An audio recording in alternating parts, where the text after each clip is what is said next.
Bunya na katikati ya Ituri esali bambula ebele lelo CAA azalaki lisusu kokende kuna te kasi sikoyo tozongie. Karibu kwetu. CAA aza na esengo makasi ya koyebisela bino ke azongeli bavoli na ye en destination ya Bunya. Bavoli yango ekobanda kosalema na avion na ye ya Airbus A320. Karibu, karibu.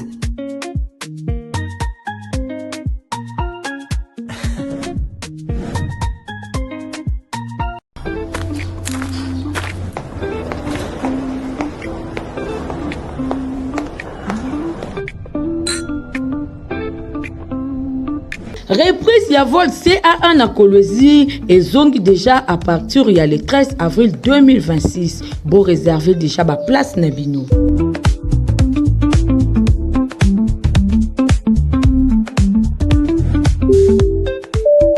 Yabina ngoye bolinga mingi info linga la journal a peu pour na peuple mbote na bino nyonso to fongoli ya vendredi 15 mai 2026 pour l'hôtel Sabino Nere ba sénateur bazaki na séance plénière jeudi 14 mai na salle de conférence internationale ya palais du peuple toujours na bokambe miaye moko honorable président Jean-Michel Sama Lukonde. La séance est reprise. Deux points de ezalaki na ordre du jour ya plénière oyo totangi adoption ya projet ya loi portant prorogation ya état de siège na partie ya territoire pe ba question orale avec débat adressé et pas ya ministre ya ba finance Doudou Fambalikunde na nzela ya sénateur Vunabandi ba question oyo ezalaki pona ba engagement financier ya gouvernement vis-à-vis na ba province pe gestion ya ba bien dites arianisé lecture ya ordre du jour ezalaki assuré et pas ya rapporteur ya chambre haute ya parlement Nefertiti Ngudianza kozwana e maloba sénateur Célestin Vunabandi président ya commission économique peu financière a dénoncé ba irrégularité persistante na ba ressources financières ya ba province pona ye ebele ya ba information concordante ezako indiqué que ba province bazali kozwa tango nyos tout ba moyens financiers oyo ezali pona ba revenu na bango. Elia Nord Kivu a rappelé article 175 ya constitution oyo etalisi que 40% ya ba recette na caractère national et sengeli ezala reteni na source na profit ya ba province. Disposition insuffisamment appliquée pona ye ezali ko fragiliser fonctionnement ya ba entité territoriale décentralisée. Kuna a pointé non respect ya article 181 ya constitution o ezali ko instituer caisse nationale ya péréquation plus de 2 décennies après création nango caisse oyo ezali ko jouer rôle moko correction ya ba déséquilibre ya développement entre ba province. Sénateur Vunabandi a attiré attention ya plénière na état ya abandon ya ebele ya ba ferme plantation immeuble usine oyo ekangamaka na zairianisation pe etikala kozala jamais valorisé pona ye ba bien o ezali ko constituer patrimoine stratégique pona relance économique surtout na milieu rural ya ba besoin ya investissement oyo etikali considérable na exposé na ye. Ministre ya ba finance Doudou Fambalikunde a indiqué que gouvernement ezali ko fournir ba effort moko ya makasi pona ko appuyer ba arriéré ya paye ya ba députés provinciaux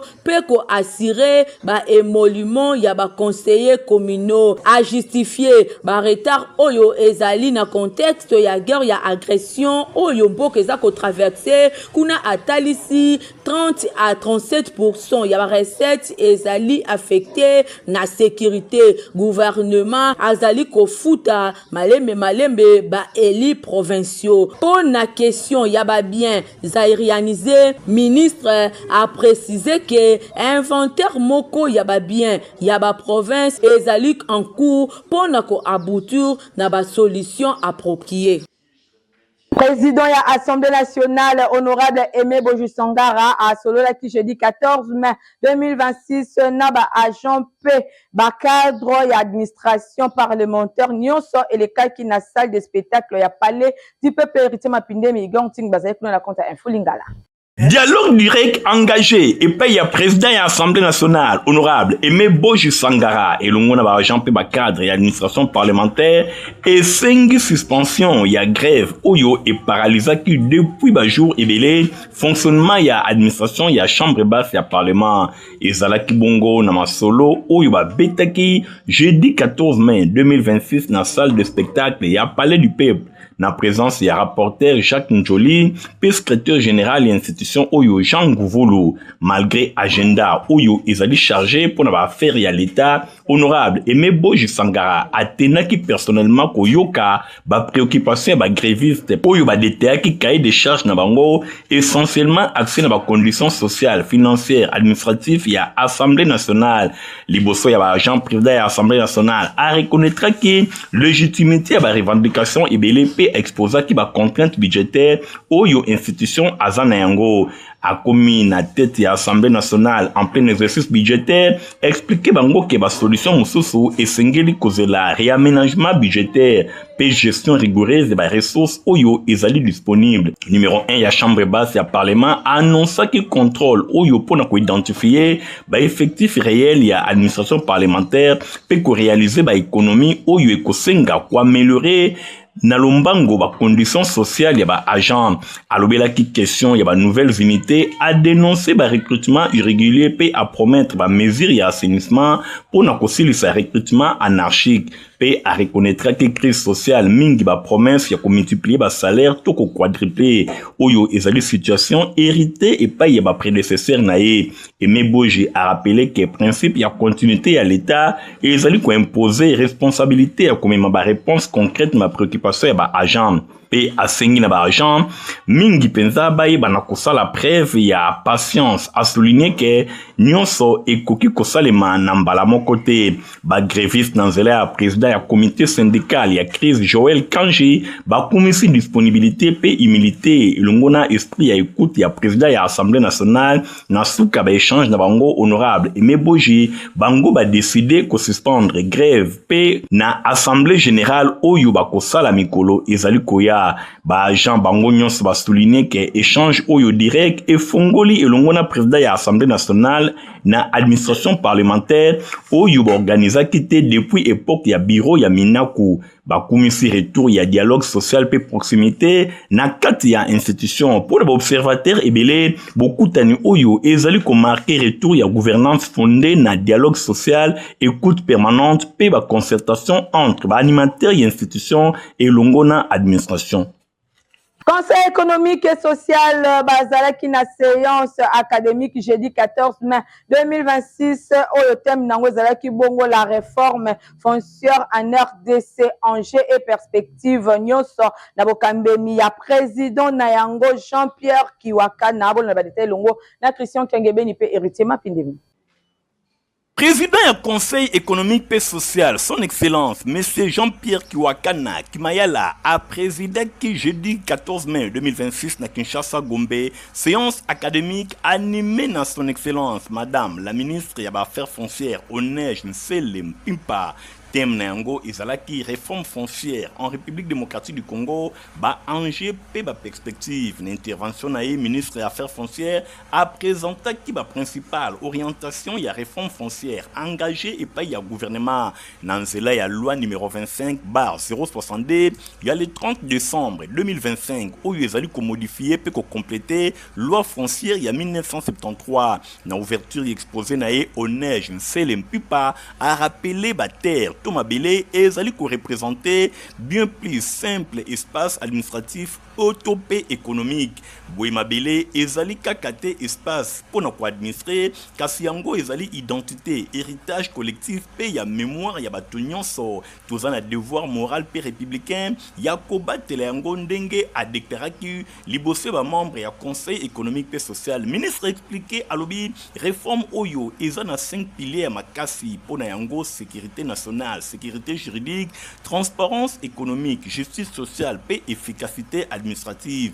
Aborda qui question ya sécurité nationale a tel ici que ba disposition ya sika ba disposition oyo ezali kopekisa désormais concession ya terre oyo ezali situé na ba zone frontalière et pas ya ba personne physique topé morale topé étrangère na bit ya kobatela intégrité territoriale ya mboka pe kobatela ba tentative nyonso ya occupation illicite topé ba déstabilisation sur le plan ya sécurité juridique. Patron ya affaires foncières a souligné réforme oyo ezali ko viser ko sukisa ba conflit foncier oyo ezali ko umela ba spoliation pe ba pratique frauduleuse oyo ezali ko lembisa ba ane ebele secteur foncier ya RDC pona kokoma wana ba innovation ebele ekotisamaki lokola modernisation technologique administration foncière boye géoférence oyo ezali bongo systématique pe ya ba parcelle elongo na suppression ya ba prescription acquisitive oyo pe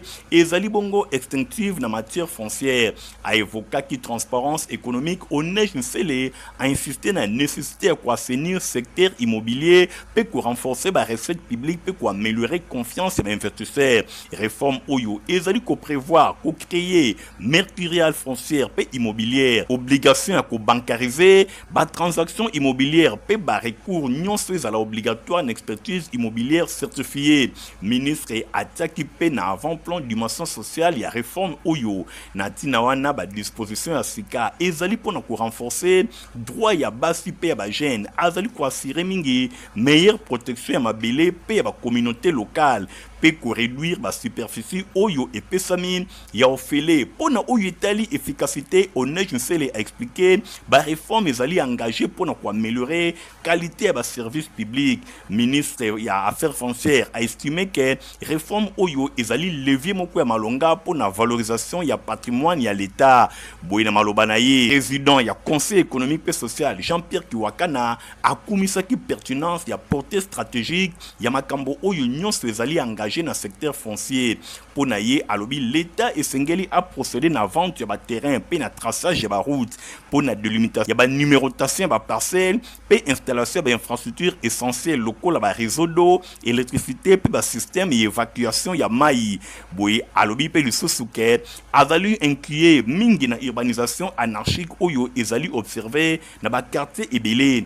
Président a alerté ba conséquences environnementales oyo ezali liées na ba construction ezali réalisé na lune naturelle pe ya fleuve. Boye atali si lisusu préoccupation na ye libosé ba projet à kotonga ba espace oyo ezali considéré lokola stratégique pona équilibre écologique ya capital. Boye Jean-Pierre Kiwakana atali si engagement ya conseil économique et social ya ko accompagner ministère ya affaires foncières na ba réforme oyo ezali en cours. esalemaki na Kinshasa na immeuble ya gouvernement première réunion ya comité consultatif ya fonds ya régulation économique en sigle FOREC boyebake session oyo ezalaki inauguré epai ya vice premier ministre ya économie nationale Daniel Mukoko Samba na qualité ya président ya comité consultatif héritier Mapindemi Fabrice Ndombe bapesi mino ba détail. Session inaugurale ezalaki présidé dans son excellence Daniel Mukoko Samba, vice-premier ministre, ministre de l'économie nationale, na qualité na ye ya président ya comité consultatif misala et lekaki mingi pour na 2 points principaux ya liboso adoption ya liste ba produits ya grande consommation oyo e bengami kosala objet ya intervention ya FOREC. Pe ya présentation, ya feuille de route, ya intervention, ya fond. Bosimba Ken na masolo wana comité consultatif a adopté une liste ya 42 produits sensibles où ils allaient retenir na raison ya importance na yango na consommation ya ba ménage. Pe ya incidence na yango na où yetali stabilité ya ba marché. Liste oyo ezali bongo na ba céréales, lokola, loso, pe masango, ba viande, ba volaille, ba poisson, ba légumineuses. Pe lisusu ba produit mosusu ya grande consommation oyo ezali importé to pe ba produit localement oyo ezali kozala consommer. Feuille de route oyo ezali présenté na comité consultatif ezali ko couvrir 14 provinces pe 4 na yango ezali bongo na 45 projets prioritaires ezali bongo cadre indicatif ya orientation pe ya priorisation ya maturation ya intervention ya FOREC. ba principe liboso pour encadrer approbation pe lisusu suivi na yango ezalaki validé mingi na nécessité ya soumettre ba projet oyo ezali retenir na ba étude préalable ya pertinence pe ya coût ya faisabilité avant ba décision nyonso ya engagement opérationnel to pe financier. Na intervention na ye président ya comité consultatif a insisté ki mingi na importance ya sélection rigoureuse de ba produits oyo kozala financé. A rappelé que l'intervention ya Foreg esengeli ezala rattaché na mandat ya régulation économique pour éviter confusion nyonso elongo na ba mission oyo epesami na ba structure publique mosusu. Foreg akoveiller na kozala rattaché na chaque projet na mandat régulateur pour na substituer ba structure mosusu oyo intervenir mingi na domaine oyo ndenge abakisaki. Na suka ya réunion Madame Christelle Odia de Rogue, secrétaire exécutif adjointe ya Foreg, ye a se féliciter ki na tenu ya première session oyo pe akumisi implication personnelle ya vice-premier ministre et ministre de l'économie nationale Daniel Mukoko Samba pour na lancement effectif ya travaux boy asenga ki pe na Foreg ayeba na ko travailler en complémentarité na ba réserve stratégique générale na respect à la mission co-respective de chaque structure pour renforcer l'efficacité et l'action publique en matière d'approvisionnement et pays de produits de base et de stabilisation et prix. Pour un rappel, comité consultatif et forêt et les membres du gouvernement ou l'attribution et lié à approvisionnement et pays de produits de base et de stabilisation et prix. Mingi et les bongo na ministre local ou l'attribution et économie nationale et transport, hydrocarbures, finance, budget, plan, commerce extérieur, industrie, agriculture, pêche et longona élevage. Yango ezali pena gouverneur ya Banque centrale du Congo, coordonnateur ya ba réserve stratégique générale. Première réunion oyo ezali bongo étape moko ya malonga na opérationnalisation ya Foreg et ko permettre mingi ko poser ba base ya action moko oyo ezali structuré pe mieux cibler davantage orienté vers protection ya pouvoir d'achat ba consommateurs congolais na nzela ya amélioration ya approvisionnement ba produits de base pe ya stabilisation ya ba marché. Ministre provincial ya ITPR Alain Tshilumbayi ayaki ko répondre na question orale ya honorable Jared Basaka nde honorable Maotwene peye azwaki maloba po na ko soulever ba préoccupation ya population ya Selemba au Christian Kiangebeni héritier Mapindemba pesi nous détail. Excellence, il y a de cela une année et demie passée, depuis le 24 novembre 2024, que vous nous avez invité de participer au lancement des travaux de l'avenue X24, tronçon compris entre Moulin et Ypres, dont les projets devraient être exécutés pour une durée d'une année. Où en sommes-nous avec ces projets? On vous a dit, la voie passée venir, j'étais les moellons. Mais est-ce que les moellons là, ils ont servi, ils ont, tous les alliés, on s'en a fallu continuer. Les travaux, ils ont arrêté. Donc, il y a Marc Forez. Alors, ça va se faire pour nous. Tout à l'heure, nous avons dit que nous avons à part yo na l'équipe na yo merci.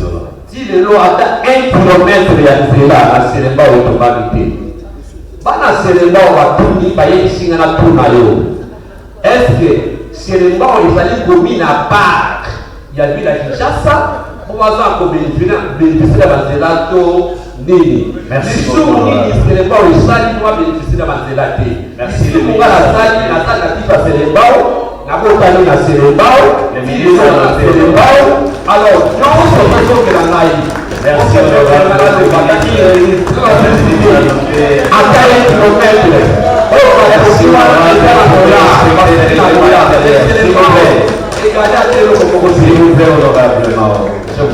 Merci. Le ministre a pris votre temps.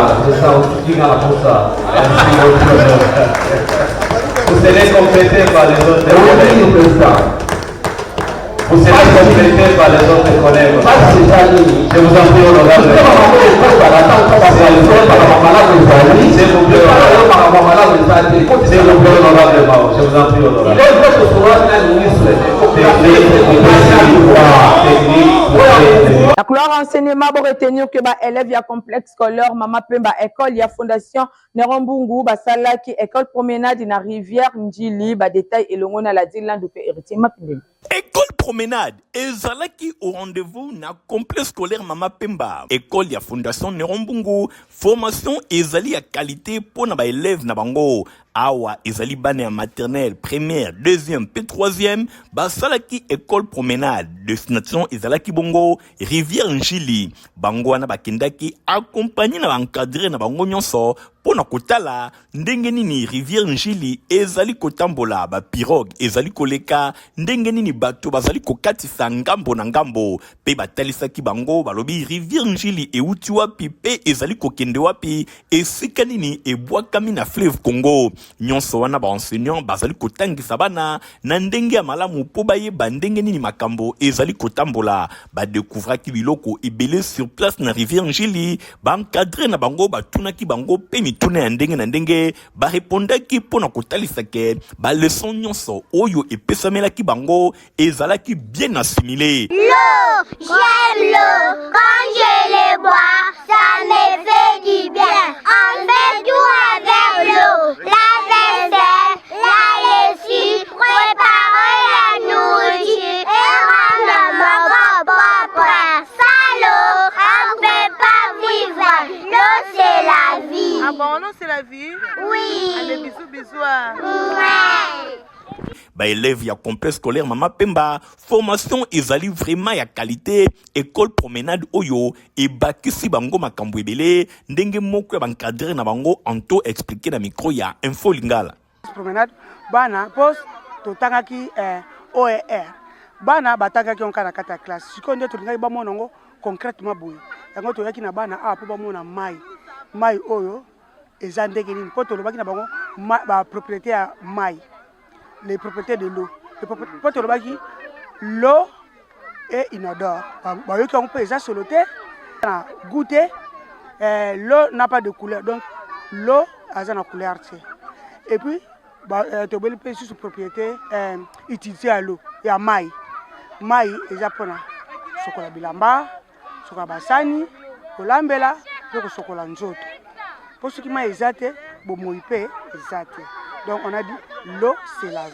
Ba parents nyonso bozana bana oyo bozana besoin ya kopesa bango formation ya qualité complexe scolaire Mama Pemba ezwami na vni bantandu numéro 44 na quartier Bikanga na commune ya Kisenso wana complexe scolaire Mama Pemba 1 ya mibale pe complexe scolaire Mama Pemba 2 yango ezwami na vni Mwanga numéro 11 quartier de la paix toujours na commune ya Kisenso et pa wapi fondation Nerombungu azali kopesa opportunité pour na bana bazwa formation vraiment ya qualité.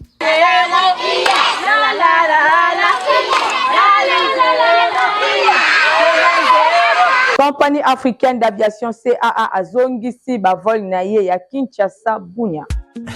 Bunya na katikati ya Ituri esali bambula ebele lelo CAA azalaki lisusu kokende kuna te kasi sikoyo tozongi Karibu kwetu. CAA aza na esengo makasi ya koyebisela bino ke azongeli bavol na ye en destination ya Bunya bavol yango ekobanda kosalema na avion na ye ya Airbus A320. Karibu, karibu.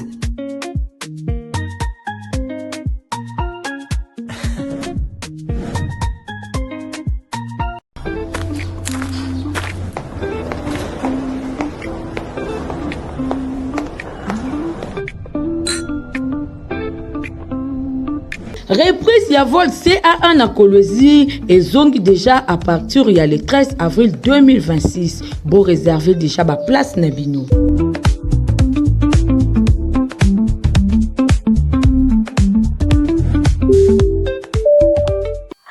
Phénomène kidnapping lelo ekomi makasi na ville province ya Kinshasa ezosenga vraiment ba agent de l'ordre basala mosala makasi réflexion oyo ezali signé info lingala.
tolemba koloba te po tu vas pesa potopoto kitoko atoza mukolo tomo na bino nyonso bosengeli komela yango Stéphane Skandi. Protivap encore et toujours. Oyo mama bituna tuna aye bakate tirero apesa mwana ye bire. Ebe na santé kitoko boyo. Olesaka ye nini? Aliaka Protivap. Soka ba mama nyonso batimbe ya Protivap potopoto kitoko pona ba bébé pro. Mama ye, soma ye. Mwana na ngai depuis abanda kolia akoli boyo. Aliaka kaka Protivap. Protivap. Protéine, vitamine, énergie. Azama yele na classe abelaka belaka te alimbaka te. Ba maman, félicitations à vos connaissances. Protivap, facile à digérer et nourrissant. Et ça n'a protéines, vitamines et énergie. Hey, bébé na yo kitoko ninyo esaka. Ba ba inga kango, santé kitoko nzoto makasi. Matemi disa, mama de zamana. Sukana mbimbi, oye sukana mbimbi. Protivap, pour bébé. Toza na communiqué nécrologique moko awa abolanda lecture nango. Atako na zali kotungisama ngana lapi kobila seyo ba famille Makolo Mande Kachimanga Chibola elongos na Cécile Chibola pena bana na nyonso na ba ressortissant nyonso ya espace Grand Kasai bazana mawa ya kwebisa bandeko baninga pe baibenda bango nyonso liwa ya papa Koko pendeko na bango Papa Émile Makolo Mande Oyo akufaki depuis le 5 mai 2026. Boye programme Yamatanga ezali boye. Mercredi 20 mai 2026, veillée mortuaire et kosalema na salle Betani Oyo ezwami na commune ya Masina quartier 1 en face ya Rao Bank. Mokolo ya jeudi 21 mai 2026, ndezoto ya Mowei ekobima na morgue ya hôpital ya Njili quartier 7 pona bokundami na cimetière ya Kinkole nouvelle cité na commune ya Nsele. Tika ete communiqué oyo ekomela bato nyonso bayebaki papa Émile Makolo Mande.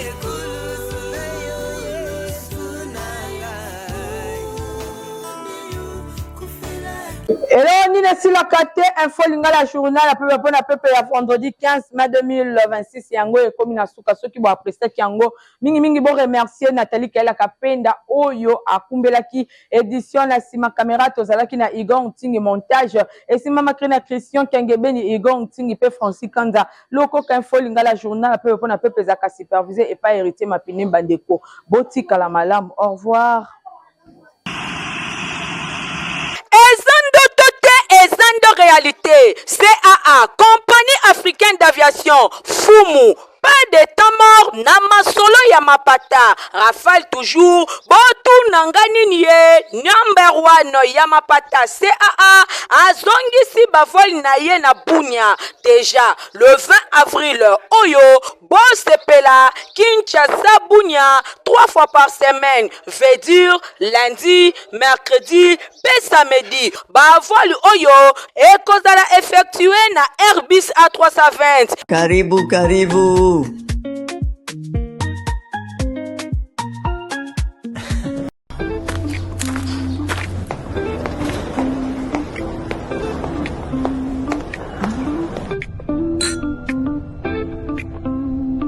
Reprise ya vol CA1 na Kolwezi et zongi déjà à partir il y a le 13 avril 2026. Bon réserver déjà ma place na bino.